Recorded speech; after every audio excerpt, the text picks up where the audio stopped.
Bonjour, aujourd'hui nous allons parler de temps et d'organisation. Vous cherchez des moyens pour mieux gérer votre temps personnel et professionnel. Vous avez peut-être visionné la vidéo numéro 6 et vous avez décidé de travailler différemment, ou vous ne savez plus où donner de la tête, cette vidéo s'adresse à vous. Que vous soyez à votre compte, salarié ou parent au foyer, ces astuces vont vous changer la vie. Je vais vous donner 10 clés pour reprendre la main sur votre temps de travail et retrouver du temps pour vous en étant plus efficace. Allez, on y va. 1. Allez, c'est jour de fête, 2 en 1. Priorisez et planifiez votre semaine. Prioriser, vous connaissez peut-être la matrice d'Eisenhower pour différencier l'important de l'urgence. Elle est trop souvent associée au monde du travail, mais elle est tout aussi importante pour vous. Pour vos besoins, ne vous oubliez pas, c'est aussi le secret d'un bon équilibre. Je vous laisse aller voir la vidéo de Kim Emerson sur la gestion du temps. Je vous la publierai dans mon prochain post.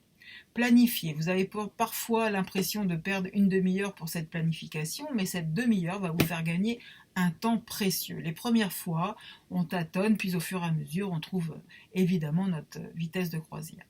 Un petit conseil, laissez-vous des plages pour l'imprévu. Évidemment, une journée ne se passe jamais exactement comme on l'a prévu. Donc, laissez-vous quelques plages de façon à pouvoir mieux gérer ces imprévus. Et surtout, n'oubliez pas que ce n'est pas qu'utile ou professionnel, mettez du sens, c'est très important. 2. Fixez-vous des objectifs principaux dans la semaine, ceux qui vous tiennent le plus à cœur. Mieux vous commencez par 3, et si vous pouvez en faire plus, tant mieux, mais pas plus d'un par jour, sinon c'est intenable. Déjà, un par jour, c'est beaucoup. Quand je parle d'objectifs principaux, c'est d'une part important, bien entendu, mais aussi c'est une tâche qui demande du travail en amont. 3.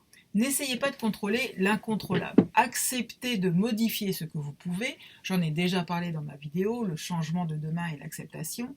Allez la voir ou la revoir. Quand vous vous levez le matin, le temps est pluvieux, vous ne pouvez rien faire pour que le soleil arrive. Acceptez et continuez votre chemin. Ne perdez pas votre but. Ce n'est pas pour autant que la journée ne sera pas agréable. Si le matin vous avez un client qui annule sa vente, en acceptant, vous arriverez à rattraper votre chiffre d'affaires, peut-être avec ce client ou avec un autre. Acceptez, faites face et trouvez les réponses. 4.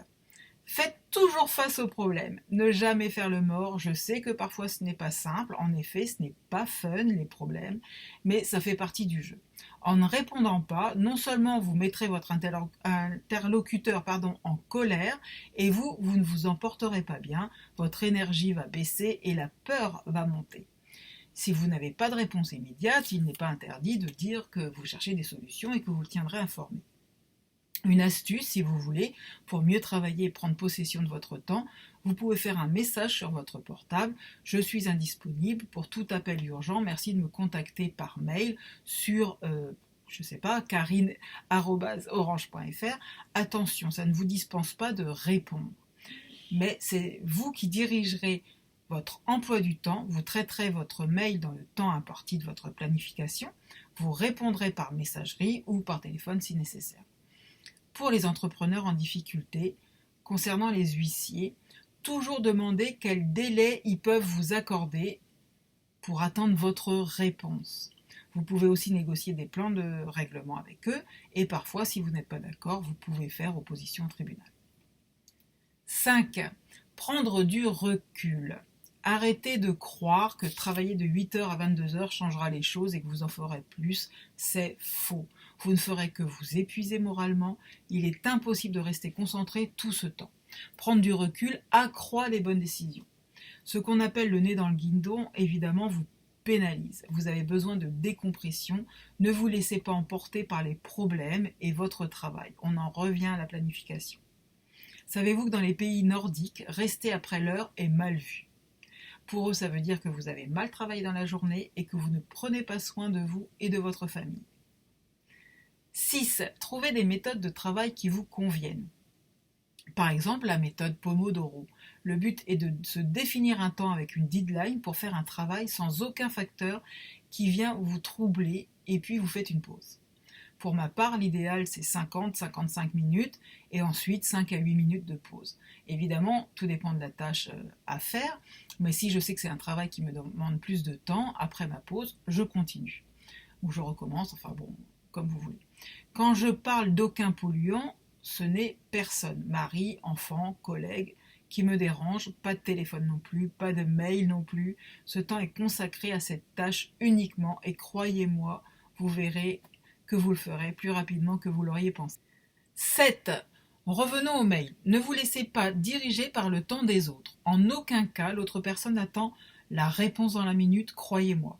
Du moment que vous le traitez dans un temps convenable par rapport à votre activité, votre interlocuteur en sera ravi. Si ça vous met mal à l'aise, mais s'il n'y a pas lieu, vous pouvez faire un message de réponse automatique les informant que les mails seront traités sous 48 ou 72 heures. Supprimez les notifications de la messagerie. C'est vous qui devez gérer votre temps et non l'extérieur, je le répète. Les mails, je vous recommande de les traiter une fois par jour, dans un temps imparti, bien entendu, et ne pas les ouvrir en premier en débutant votre journée, comme nous avons l'habitude de le faire, pour éviter que ce soit eux qui rythment votre journée, sinon vous allez perdre votre matinée à traiter vos mails en dépit du reste. À vous de voir suivant votre activité. 8. Supprimez les notifications, vibrations et sons aussi. On en parlait juste avant pour les mails, mais ça vaut évidemment pour toutes les applications, Facebook, Instagram, Twitter, LinkedIn, enfin toutes celles qui existent évidemment.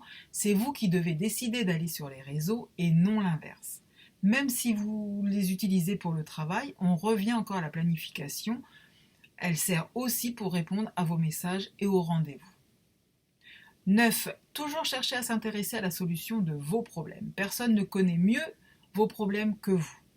Notre ami Google peut nous apporter beaucoup, avec un peu de patience, de vigilance, en se fiant à des sites sérieux.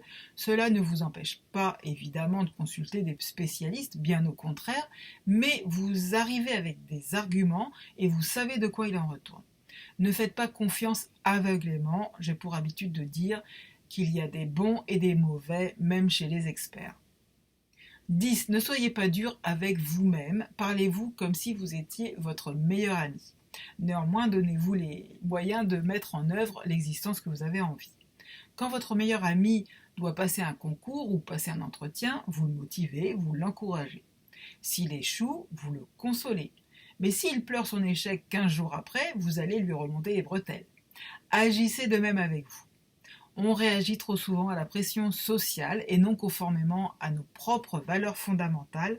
Prendre du recul, ralentir, prenez le temps de réfléchir, c'est primordial pour vous remettre en phase avec vous-même. Rétablir la balance équitable entre vous et le travail pour être plus efficace dans tous les domaines. Allez, on reprend. 1. Priorisez et planifiez votre semaine. 2. Fixez vos 3 objectifs principaux pour la semaine. 3. Ne contrôlez pas l'incontrôlable, acceptez.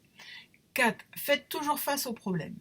5. Prendre du recul. 6. Trouvez des méthodes de travail qui vous conviennent. 7. Ne vous laissez pas diriger par le temps des autres. 8. Supprimez les notifications.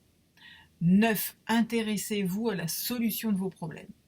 10. Soyez votre meilleur ami. Si vous me connaissez, j'aime bien terminer sur des citations qui mènent à la réflexion. Celle-ci sort d'un livre de Jim Lohr et Tony Schwartz. Le véritable ennemi de la performance n'est pas le stress, mais l'absence de temps de récupération judicieusement réparti. Dans la prochaine vidéo, je vous donnerai comment j'ai gardé le mental grâce à mon énergie, en sachant que ces clés sont devenues des habitudes encore aujourd'hui. Si vous aimez cette vidéo, merci de la liker et de la partager. À bientôt.